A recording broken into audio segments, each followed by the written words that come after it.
2009 সালে প্রাক প্রাথমিক থেকে মাধ্যমিকের শিক্ষার্থীদের বিনামূল্যে পাঠ্য বই দেওয়ার সিদ্ধান্ত হয়। এর পরের বছর থেকেই 1 জানুয়ারিতে শুরু হয় বই উৎসবের রেওয়াজ। এতে নতুন বইয়ের ঘ্রাণে উৎফুল্ল হতো শিক্ষার্থীদের মন।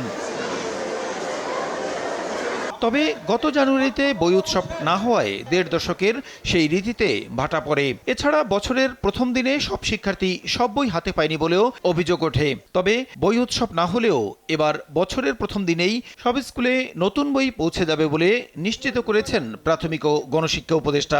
পাঠ্য বইয়ের বিষয়বস্তুতে কিছু পরিবর্তন আনার পাশাপাশি শিশুর বিকাশে প্রথমবারের মতো এবার অভিভাবকদের জন্য 2 কোটি গাইড বইও ছাপার কথা জানান তিনি। বইগুলো ছাপা হয়ে গেছে আগেই, প্রাইমারি স্কুলগুলো লেভেলে বই পৌঁছে যাচ্ছে। শিশুদের ডেভেলপমেন্টটা কীভাবে হয় তার যদি একটা আইডিয়া থাকে, তার কাছে কি এক্সপেক্টেড, তার সঙ্গে কেমন আচরণ করা দরকার, কেমনটা করা দরকার না, সেই সব বিবেচনা করে আমরা কিন্তু একটা গাইড বই তৈরি করেছি, অভিভাবক নির্দেশিকা। যে বাংলাদেশের ইতিহাস প্রসঙ্গে আসছে, কিছু চেঞ্জ হয়েছে, হয়তো গল্প, কবিতা, এইসব ছোটোখাটো কিছু কিছু চেঞ্জ হয়েছে। আমরা সত্যিকার অর্থে শিক্ষার গুরুত্ব বুঝি না। আমাদের তো এক ধরনের মিনিমাম ঐক্যমত্যে পৌঁছানো দরকার, যে আমরা অন্ততপক্ষে বাচ্চাদের ক্ষেত্রে তো এক্সপেরিমেন্টে যাব না। এদিকে প্রাথমিকের প্রধান শিক্ষকের বেতন স্কেল 10ম গ্রেডে উন্নীত করা হয়েছে। শিগগিরই 11তম গ্রেডের আওতায় আনা হবে সহকারী শিক্ষকদেরও। এছাড়া শিক্ষকদের মূল্যায়নে একটি আলাদা প্রতিষ্ঠান করার সিদ্ধান্তের কথাও জানান উপদেষ্টা। 14 সালে সেই সময়ের সরকার ঘোষণা করেছে যে প্রধান শিক্ষকরা হচ্ছে 2য় শ্রেণীর, বেতন একটুও বাড়লো না। 3য় শ্রেণীর যে সুবিধা তারা পাইতো,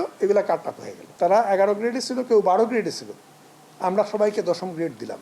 আমরা যেন সহকারী শিক্ষকরা 11 গ্রেড পেতে পারেন, তারা এখন 13 গ্রেডে আছেন। আমরা সেই জন্য সর্বাত্মক চেষ্টা করছি, উপযুক্ত লোকটা যেন ট্রেনিংটা পায় এবং এটা যেন ক্লাসে প্রতিফলিত হয়, এই ধরনের উদ্যোগ নিচ্ছি। এবং এটা দেখভাল করার জন্য আমরা কি করছি, আমরা আলাদা কিন্তু একটা প্রতিষ্ঠান গড়ে তুলছি। ক্লাস্টার পদ্ধতিতে দেশের 65,500 স্কুলে সঙ্গীত বিষয়ে শিক্ষক নিয়োগের সিদ্ধান্ত হলেও পদ সৃষ্টি হয়েছে মাত্র 2,500। এমন অবস্থায় প্রতিবাদের মুখেই নিয়োগের সিদ্ধান্ত বাতিল করা হয় বলে জানান তিনি। সঙ্গীতের জন্য আমাদের বিদ্যালয় হচ্ছে 65,500, আর সঙ্গীতের জন্য পদ তৈরি হয়েছে মাত্র 2,500। একটা ক্লাস্টারের জন্য একজন, এইভাবে হিসাব করা হয়েছিল।